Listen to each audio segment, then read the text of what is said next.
இவ்வளோ பேமெண்ட் எனக்கு வரும்னு சத்தியமாக நினைக்கல. நானும் ஜெயிச்சிட்டேன், நானும் சாதிச்சிட்டேன்ற மாதிரி இருக்குது. ஃபஸ்ட்டு பேமெண்ட் கண்டிப்பாக யாராலையுமே இந்த சந்தோஷத்தை வந்து ஈடுகட்டவே முடியாது. மலையாள மூவியில் 3 தமிழ் பேசுகிற கேரக்டர், தமிழ் 3 மாடுலேஷனில் தமிழ் பேசுகிற கேரக்டர். ஸோ அந்த தமிழ் வாய்ஸை நான் கொடுத்துருக்கேன். ஒரு பெரிய லாங் ப்ராஜெக்ட்லையும் நான் வந்து செலக்ட் ஆகியிருக்கேன். ஒரு கொரியன் சீரியஸ்லையும் செலக்ட் ஆகியிருக்கேன். மணிகே சாரோட ஸ்டூடெண்ட் நான். அவர் சொல்லி கொடுக்குற அந்த சின்ன விஷயந்தான் இண்டஸ்ட்ரிக்குள்ளே பெருசாக பேசப்படுது. உன் பிரச்சனையே கிளாஸ்க்குள்ளே கொண்டு வரக்கூடாது, பிரச்சனை வேறு கிளாஸ் வேறு, உன் பிரச்சனையே தீரப்போகுது உன் வாய்ஸால் தான், ஸோ உன் பிரச்சனை உன் வாய்ஸில் வரக்கூடாது அப்படின்னு சொல்லி அவ்வளோ தெளிவாக சொல்லி கொடுத்துருக்காரு. எல்லாருக்கும் வணக்கம், கடவுளுக்கு நன்றி. என் பேர் செல்வநாயகி. நான் வந்து லைம்லைட் கோச்சிங்கில் 3 மாதம் கோர்ஸ் முடிச்சிருக்கேன். நான் கோர்ஸ் முடித்து 3 வாரம் தான் ஆகுது. மணிகே சாரோட ஸ்டூடெண்ட் நான். இதை சொல்கிறதுல எனக்கு ரொம்ப பெருமையாக இருக்குது. அது மட்டும் கிடையாது, இன்றைக்கி நான் ஒரு மூவியில் ஃபஸ்ட்டு ப்ராஜெக்டே ஒரு மூவியில் செலக்ட் ஆகி மலையாள மூவி 3 மாடுலேஷனான வாய்ஸில் வந்து பேசிட்டு வந்திருக்கேன். மலையாளம் இண்டஸ்ட்ரியில் ஒரு பெரிய மலையாள டைரக்டரோட படம் தான் இது. அந்த மலையாள மூவியில் 3 தமிழ் பேசுகிற கேரக்டர், தமிழ் 3 மாடுலேஷனில் தமிழ் பேசுகிற கேரக்டர். ஸோ அந்த தமிழ் வாய்ஸை நான் கொடுத்துருக்கேன். இது சொல்கிறதுல எனக்கு ரொம்ப சந்தோஷமாக இருக்குது. என்னை வந்து எப்படி சொல்கிறது, படிக்காமல் அந்த கிளாஸில் சேராமல் இந்த 3 மாடுலேஷனில் என்னை பேச விட்டுருந்தா கண்டிப்பாக பேசியிருக்க மாட்டேன். சார் சொல்லி கொடுத்த அதே மாதிரி மாடுலேஷன் பண்ணி பேசினால்தான் இன்றைக்கி என்னால் பேச முடிஞ்சுது. அதுக்கு வந்து நான் சாருக்கு தேங்க்யூ சொல்லணும். அது மட்டும் கிடையாது, சார் வந்து கிளாஸ் வந்து ரொம்ப அருமையாக எடுப்பார்.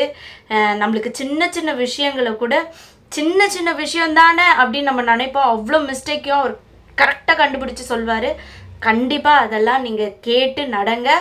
அப்போ தான் அவர் வழியில் நம்ம போனால் தான் நம்மளால் சாதிக்கவே முடியும். அவர் சொல்லி கொடுக்குற அந்த சின்ன விஷயந்தான் இண்டஸ்ட்ரிக்குள்ளே பெருசாக பேசப்படுது. ஸோ அவர் சொல்லி கொடுக்குற சின்ன சின்ன விஷயத்தையும் கற்றுக்கோங்க. இந்த ப்ராஜெக்டில் மட்டும் கிடையாது, ஒரு பெரிய லாங் ப்ராஜெக்ட்லையும் நான் வந்து செலக்ட் ஆகியிருக்கேன்.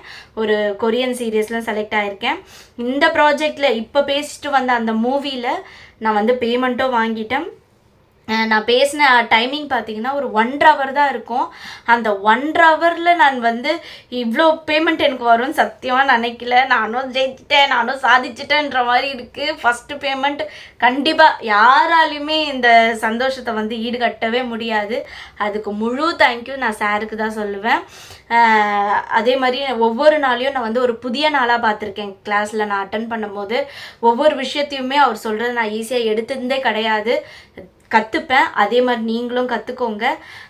சாரை வந்து நான் ஒரு ஜோசியக்காரனே சொல்லுவேன். ஏன் அப்படி பார்த்தீங்கன்னா, நம்ம லைஃப்பில் ஒரே மாதிரி எல்லா நாளுமே இருக்காது, நிறைய அப் அண்ட் டவுன்ஸ் இருக்கும்.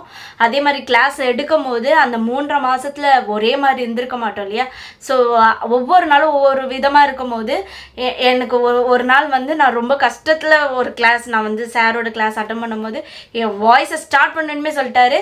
என் மனசை படிச்சுட்டார். அப்படியே உனக்கு ஏதோ பிரச்சனை இருக்குது, உனக்கு ஏதோ இருக்குது அப்படின்ற மாதிரி. ஸோ நம்மளை மனசில் படிக்கிற என்னை மட்டும்தான் அப்படி கிடையாது, எல்லாரையுமே வந்து அவர் படிச்சிருக்காரு. எல்லாரையுமே வந்து யார் என்ன பேசினாலும் சரி, உனக்கு இந்த பிரச்சனை இருக்குது, நீ மாற்று, இந்த இதுவை வந்து உன் பிரச்சனையே கிளாஸ்க்குள்ளே கொண்டு வரக்கூடாது, பிரச்சனை வேறு கிளாஸ் வேறு, உன் பிரச்சனையே தீரப்போகுது உன் வாய்ஸால் தான், ஸோ உன் பிரச்சனை உன் வாய்ஸில் வரக்கூடாது அப்படின்னு சொல்லி அவ்வளோ தெளிவாக சொல்லி கொடுத்துருக்காரு. அதான் உண்மை. நம்ம பிரச்சனையை நம்ம வாய்ஸில் கொண்டு வரவே கூடாது. அது மட்டும் கிடையாது, இந்த ஒரு ப்ராஜெக்டில் தான் நான் செலக்ட் ஆகியிருக்கேன்னா இல்லை, ஒரு பெரிய லாங் ப்ராஜெக்ட்லையும் நான் வந்து செலக்ட் ஆகியிருக்கேன். ஒரு கொரியன் சீரியஸ்லையும் செலக்ட் ஆகியிருக்கேன். இது எல்லாத்துக்குமே சாருக்கு தான் நான் தேங்க்யூ சொல்லணும். வேறு என்ன சொல்கிறது, யூடியூப்பை பார்த்து தான் நானும் இதில் சேர்ந்தேன்.